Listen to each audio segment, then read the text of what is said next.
Welcome back, everybody. Beautiful early summer day. It's about 16 degrees Celsius out. The sun's not too warm. Nice cool breeze. Perfect day for working outside. Today's video, as you guys know, I built this 394, box saw. It's a part saw, and it's a good runner. I'm really happy with it, but this stock muffler is absolutely killing the saw. So today's video, let's rig up a pipe. I bought some steel, and let's do a quick step-by-step on how I build pipes.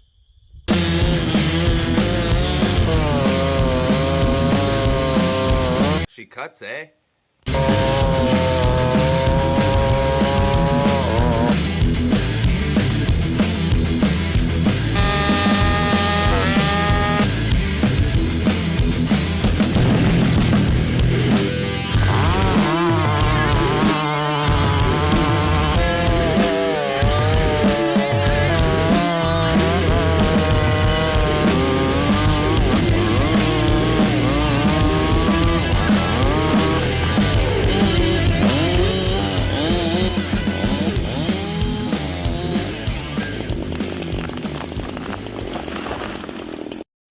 And before we get to the subject of today's video, I went to the spring swap meet at Assiniboia Downs at the racetrack, and I just wanted to show you guys. I didn't take a ton of video, but I came across this row of survivors. I really like stuff like this. Sorry, friends, I tripped over somebody's Pepsi that was in the middle of the road.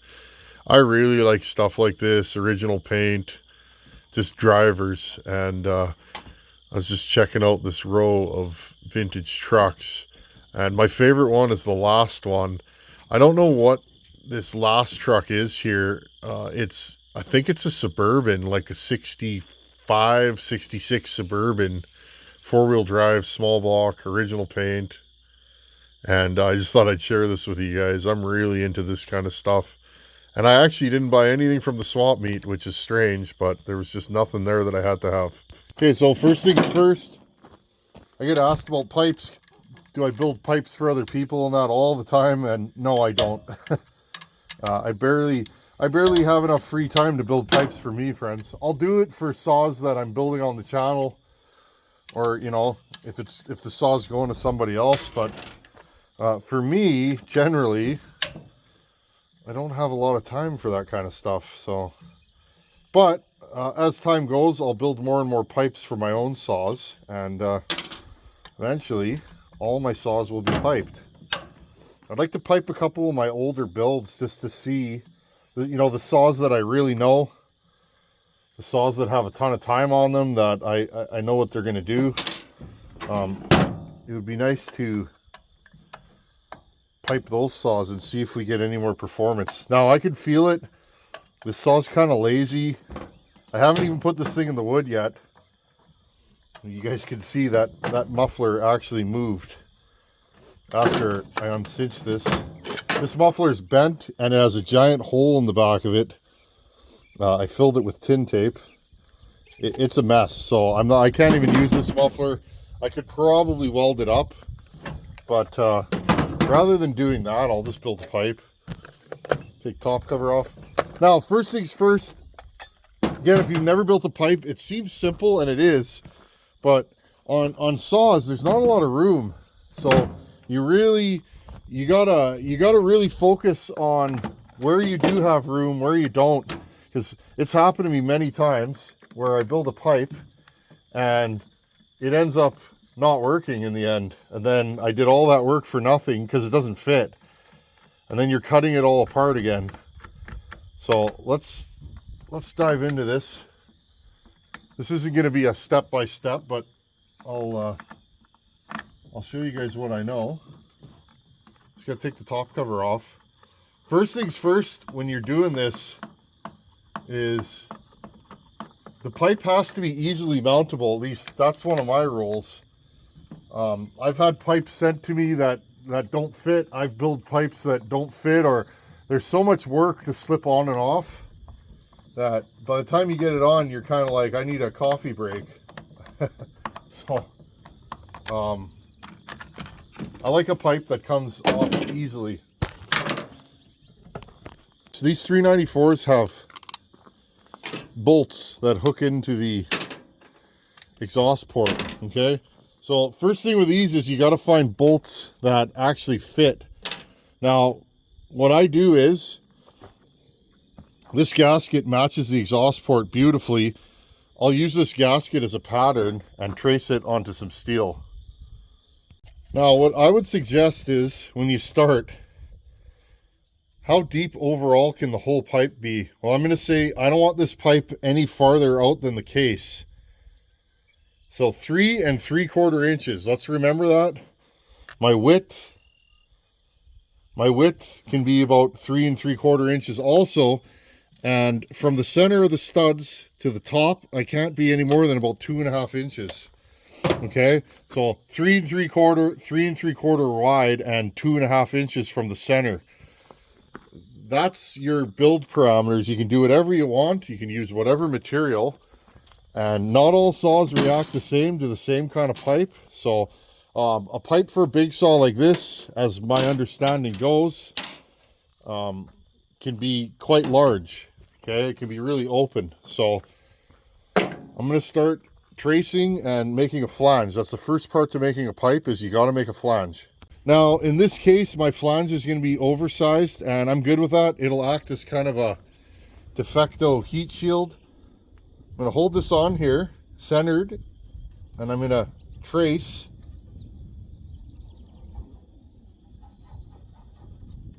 where my bolts go, okay, and the opening.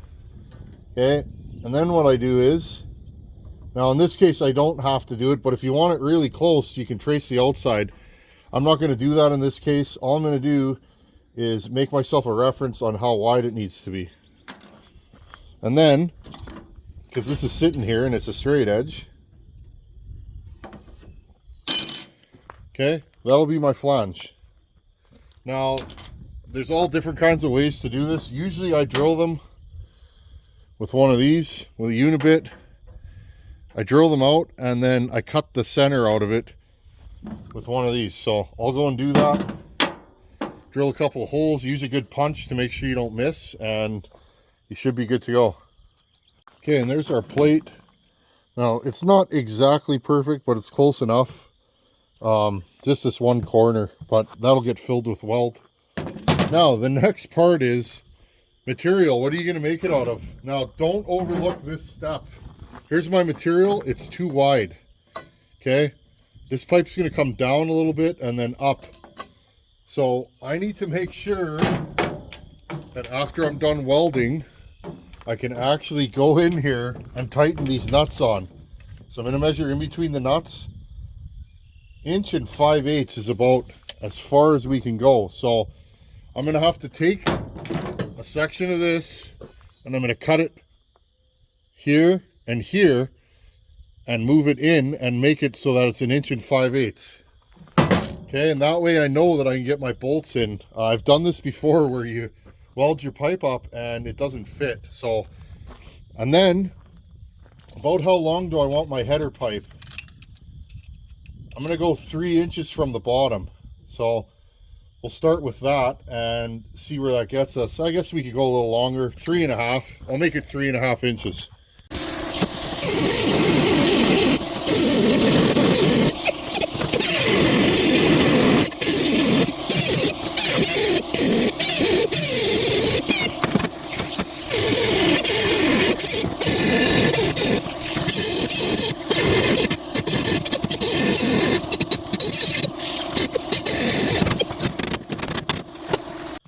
Here's our head pipe now.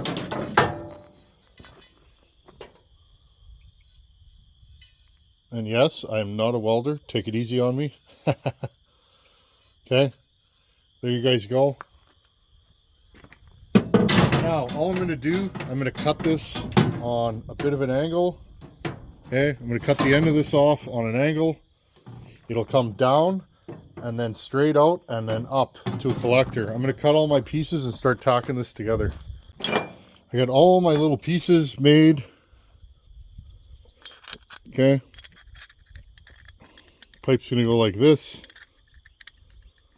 Okay. This on top of that. and then this collector on top, square outlets, and just gonna cap it on the sides. So that's kind of what it's gonna look like. And hopefully, once I tack this all together, I'll know for sure, but hopefully this thing will all fit underneath the top cover. We'll find out when we're done. Okay, here's what I came up with. Just a straight up Bearclaw style pipe. Very hard to get the pipe on here. I might have to rig up some kind of studs on here, but this is pretty much a knockoff of the original Bearclaw muffler, and Buckin left one here for me to try, and I like the way it works, so that's what we got. I don't know if it's gonna work. Let's put the top cover on, make sure everything fits. Bigger saws, way easier to make a pipe for. There's just more room. The smaller saws, it's just so tight. It's hard to make the curves that you need to make to get the exhaust out at the direction that you want and using the size of material that you want. So keep that in mind if you're going to make a pipe for a small saw. It's definitely tougher.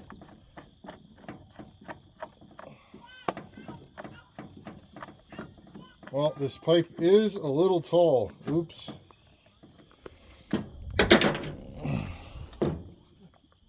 Just touches there and there. I'll probably grind those corners down, but that's fine. It fits nice. I gotta angle the corners a little bit. No big deal. Lots of room between the crankcase and the pipe, which I like. Okay, keeps the heat away from the crankcase. You can see it fits right in there. Let's get our hearing protection and fire the saw up.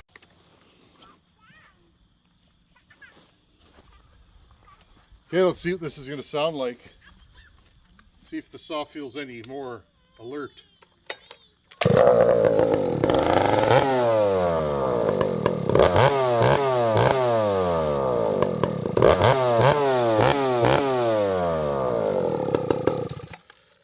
See that, friends? It made this saw instantly richer. I gotta go get my tuning screwdriver. It was actually interesting that this saw fired one pull. I haven't run this thing since yesterday. I'm gonna turn the low jet in a quarter turn. Okay, let's see what we got here.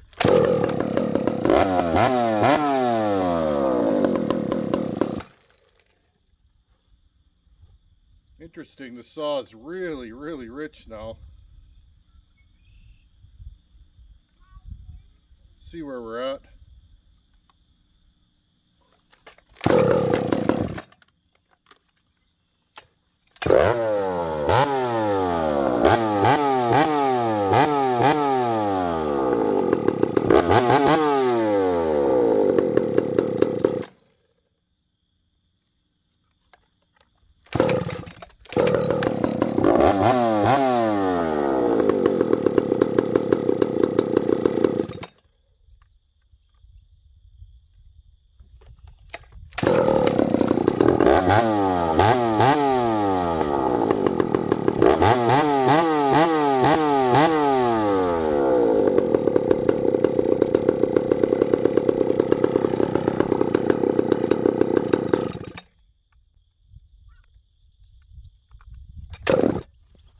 Been my experience that a pipe that works makes the saw really rich when you swap it over from a stock muffler. I had to turn the low jet in a quarter turn, high jet another quarter turn. So listen to this thing now. Sounds good.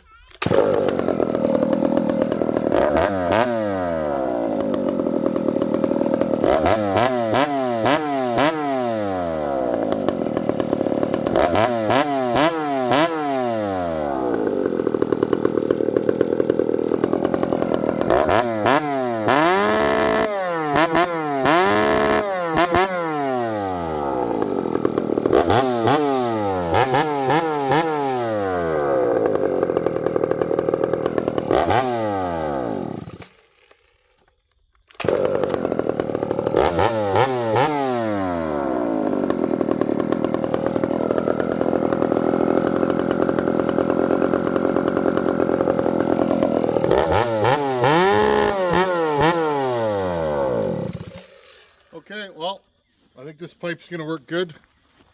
Final look at it. We'll see. I didn't make the openings too big because I wanted to make sure that I had enough back pressure. But this design, the back pressure is being built from the turns in the head pipe. So it's time for question of the day. And yes, there's a giant beetle buzzing around. So if you can hear it, that's what's going on. It's definitely summer. Today's question of the day came from Ron Brown. Ron sent me a nice email, and he actually bumped it because he said you probably get more emails than you have time. You're correct, Ron. Not that that's a bad thing, but that's just the law of numbers, right? A fellow can only answer so many emails in a day or a week. So, Ron, thank you for your patience, and thanks for resending your email. Ron was asking about his 460 Rancher. He wants to hop the SOP, and he pulled it apart and realized that it's a clamshell, so he can't just do a base gasket delete. Now, what Ron wanted to know is, can he drop that cylinder? And the answer to that, Ron, is yes, you can. Should you? Well, that's up to you, Ron, but I have successfully decked cylinders on McCulloughs. It took a lot of time and a lot of work, and but I did successfully do it. I cut the base off of the 70cc McCullough that you see Buchan run once in a while. That was his saw that I built on the channel, and I did deck that cylinder. Now, once I dropped it, the biggest problem is you got to cut those half circles, half of the part that clamps onto the crank bearings. And so, Ron, the biggest issue with that is if you don't have a milling machine, you're going to have to cut those by hand. And they have to be perfect or more or less perfect. Or what ends up happening, your cylinder will go left or right. It'll sit crooked, and that can really be hard on internals. And the other problem I had, the McCullough, and this probably wouldn't be a problem with your 460 Rancher, but the McCullough has a roller bearing on the side, and what happened was my bearing pog was a little bit too small. When I clamped it all together, guess what? I couldn't turn it over nicely. I had to take the whole saw apart and take about a half a thousandth off that pocket and then bolt it all back together. So, Ron, unfortunately, or fortunately, depending on the tooling you have and how much time you have, doing a clamshell saw, dropping the cylinder is a lot of work, unfortunately. But if you want to do it, you can. It's just you have to decide how far you're willing to go.